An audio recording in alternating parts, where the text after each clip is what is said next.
स्वराज्य ये मेरा जन्म सिद्ध अधिकार है और ये मिला के ही रहूंगा। एक पौलाद की जैसे एक बुलंद आवाज निकालकर देश को सही मानने से बोलने की आजादी और अपनी कृति से और काम से और विशेष तौर के ऊपर केसरी का निर्माण करके उन्होंने जो किया, ये आज भी अनेक युवकों को गौरवशाली प्रेरणादायक रहता है। आप सबको पता है कि जब ब्रिटिश काल में लोग संगठित नहीं होते थे, तब सब लोगों को साथ में लाने का काम सार्वजनिक गणेश उत्सव के माध्यम से जो परंपरा उन्होंने इस महाराष्ट्र के पावन भूमि में की, देश भर में उसकी चर्चा हुई और देश भर में सभी संगठित होकर सही मानने से स्वराज की भूमिका ये उन्होंने तब देने का काम किया था। आज उनको हम नतमस्तक हुए।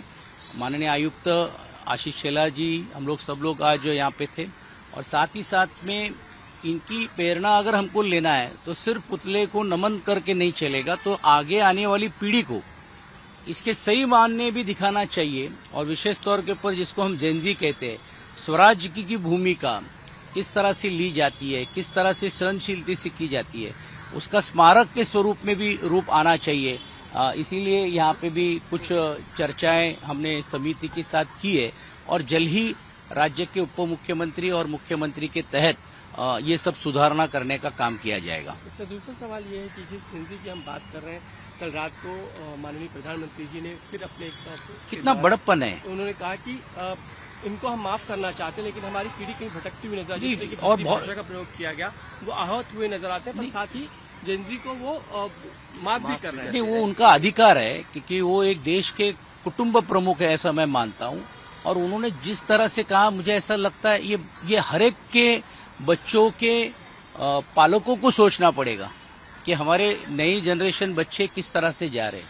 फ्रीडम ऑफ स्पीच तो जरूर होनी चाहिए, साथ ही साथ में जो मुद्दे हैं वो मुद्दे भी रास्ते हैं, लेकिन किस दिशा से जाना है ये मुझे लगता है एक पालक तत्व की दृष्टिकोण से उन्होंने बहुत ही बड़ा मन रखकर सिर्फ माफ नहीं किया, लेकिन इसके प्रति उन्होंने एक दिशा दिखाने का काम किया कि हमारे नौजवानों को ऐसी हरकतों न करते हुए, ऐसी शरारतें नहीं करते हुए देश हित के लिए क्या हम कर सकते हैं और अपने मुद्दे सही तरीके से भी आप रख सकते हैं, ये उन्होंने दिखाने का काम उनकी उन बातों से किया है। दूसरा सर, इसी में जोड़कर सवाल ये है कि अभी सोशल मीडिया पे कई ऐसे वीडियो प्रधानमंत्री के उस वीडियो के बाद सामने आने लगे कि इन्फ्लुएंसर ये कह रहे हैं कि उन्होंने ये बात नहीं की कि जंतर मंतर जिन लड़कियों पर लाठीचार्ज हुआ उन पर FIR न हो, उन पर कार्रवाई न हो, इसके बारे में उन्होंने कुछ नहीं कहा।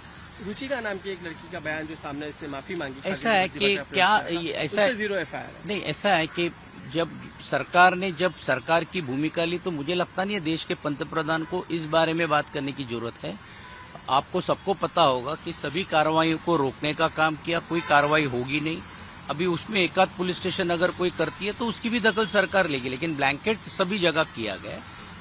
देश के पंतप्रधान ने उस मुद्दे को हाथ डालने से ज्यादा बेहतर यही समझा है कि जिस तरह से उनके मां तक के, स्वर्गीय मां तक के भी पहुंचने का काम किया, उनको वैयक्तिक स्तर के ऊपर भी जिस तरह से बोलने का काम किया, जो उनका वैयक्तिक मत है, तो वो ये पूरी तरह से देश के पंतप्रधान जी ने जो अपना व्यक्तित्व किया, जिसको देश और पूरा दुनिया देख रहा है, और साथ ही साथ में ये जो इन्फ्लुएंसर है इनको भी उन्होंने दिखाने का काम किया, आईना दिखाने का काम किया कि आप जिस तरह से इनको इन्फ्लुएंस करने की कोशिश कर रहे हैं, ये देश इन लोगों के हाथों में आगे अगर नौजवानों के हाथों में अगर है तो हम उसको कहाँ लेके जाना है, ये भी उन्होंने बहुत अच्छी तरह से समझाने का काम किया। कल संसद में हमने देखा कि पप्पू यादव खासकर पुजारी की वेशभूषा में बैठते हुए जिस तरीके से चंदा चोरी को उन्होंने एक नाटकीय ढंग से प्रस्तुत करने का प्रयास किया, उसको लेकर लोकसभा अध्यक्ष ने तीखी नाराजगी व्यक्त की और इस तरह के आचरण को लेकर उन्होंने कल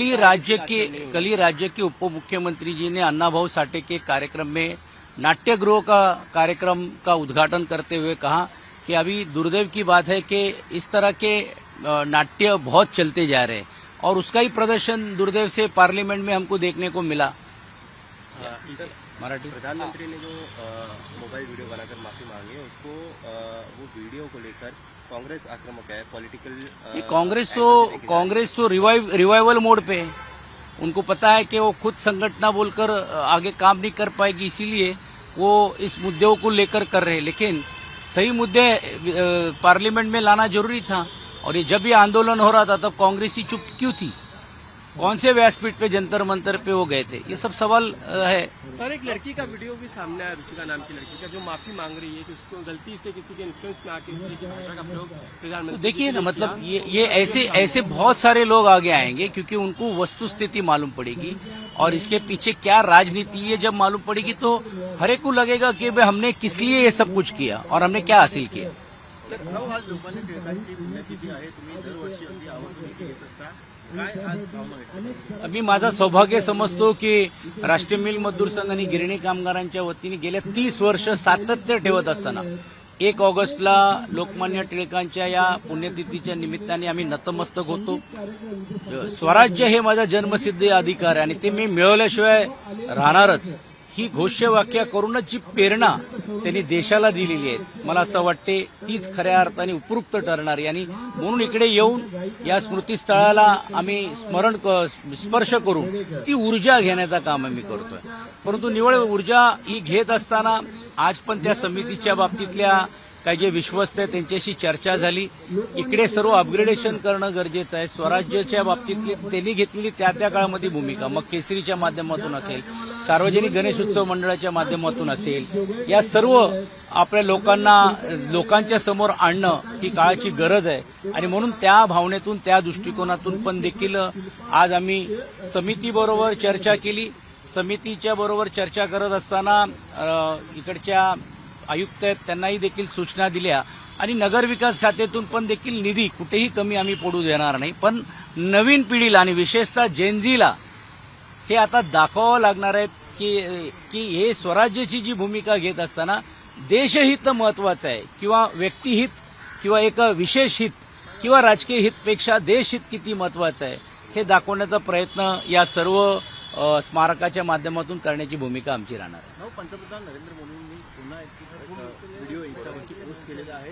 या व्हिडिओमध्ये त्यांनी त्यांच्यावर ज्या प्रकारे टीका झाली, शिवीगाळ झाली, त्यांच्या आईला देखील टीका त्यांनी करतात, खूप खूप भावनात्मक केलं. त्यांनी खूप भावनात्मक होऊन तो व्हिडिओ केलेला आहे। म्हणजे आज त्याच्या भाव जे आहेत हे डोळ्यातून तुम्ही जर फार बारकाईने बघितलं तर त्यांना ही चिंता आहे की देशाच्या हिताचं रक्षण करत असताना जर आपल्यातली तरुण पिढी जर दिशाहीन होत असेल तर एक वडीलधारी आहे नात्याने त्यांना मी समज ही भाषा बोलणार नाही, पण त्यांना आरसा दाखवणं गरजेचं आहे आणि मला असं वाटतं तो आरसा या जेनझीना दाखवण्याचं काम केलंय जे त्यांच्या पालकांनी करायला पाहिजे होतं। पण ठीक आहे, हरकत नाही, लोकशाहीमध्ये याही गोष्टी होत असतात, ते आपण स्वीकार करत असतात, पण फार मन मोठं दाखवून देशाच्या पंतप्रधानांनी ही जी घेतलेली भूमिका ही खूपच स्वागतार्ह आहे। आणि तुम्ही बघता की आता त्याच्यावरती पण काही लोक बोलायला लागलेत की लाठीचार्ज झालं त्याच्याबद्दल का बोलले नाही। अहो, देशाच्या पंतप्रधानांनी त्यांच्या सरकारांनी ह्या झालेल्या घटनेच्या बद्दलची दखल घेऊन कुठच्याही प्रकारे कारवाई होणार नाही हे ज्यावेळी सांगितल्यानंतर परत त्या विषयावरती त्यांना बोलण्याची कसं काय आवश्यकता आहे। पण एक गोष्ट नक्की आहे की त्यांनी या लोकांना आरसा दाखवलाय आणि आज पुण्यतिथीच्या निमित्ताने मी या तरुणांना तेच सांगेन की दिशाहीन होऊ नका, देशहित डोळ्यासमोर ठेवा, ही महत्वाची भूमिका आहे। माफ देखील केलेलं आहे सगळ्या तरुणांना किंवा म्हणजे फार मन मोठा दाखवलेला ना। आणि तुम्ही बघा की कितच्या खालच्या थराला काही लोक गेलेत, कशा प्रकार झालेले आहेत हे मी बोलायची गरज नाही, तुमच्या सर्व पब्लिक डॉमेनमध्ये मुद्दा रास्त आहे। पण ज्या पद्धतीने हे असं जर होत असेल तर ते मला असं वाटतं काय उपयुक्त नाही, म्हणून त्यांना वाटतं एका प्रकारे आरसा दाखवण्याचं काम केलेलं आहे। आणि विशेषतः पालकांना पण देखील एक संदेश आहे की या अशा ज्या गोष्टी होत असताना पुढची भावी पिढी किंवा तुमच्यातली असलेला जो वारसा आहे तो कुठे चाललेला आहे ही दक्षता आणि दखल घेण्याचं काम केलं पाहिजे। पंतप्रधानांनी जे व्हर्टिकल व्हिडिओ इंस्टाग्रामवर टाकायला सुरुवात केली, त्यांनी माफ करतो असं म्हटलं, त्यावर आता काँग्रेसकडून टीका व्हायला लागलेली हे काँग्रेसचं आता रिवायवल मोडवर आहे। त्यांना असं वाटते की बा आता ह्याच्यातून काहीतरी आम्हाला मिळेल, पण हा मुद्दाच आता राहिलेला नाहीये, कारण शिक्षण धोरण ह्याच्यावरती एवढी सखोल चर्चा झाली जी कधी या अगोदर झाली नव्हती आणि तो खरोखरच कौतुक त्या सर्व तरुणांचं आहे। आणि मला असं वाटते हा धोरण ज्यावेळी अंमलबजावणी होईल त्यावेळी ह्या सर्व गोष्टी होतील। पण आता मात्र काही काँग्रेसच्या नेत्यांना, काही राज्यातले काही नेत्यांना असं वाटते की हा मुद्दा टिकवलं तर आपला परत रिवाईव्ह होण्याची शक्यता आहे, परत एकदा आपल्याला मुद्दा मिळेल।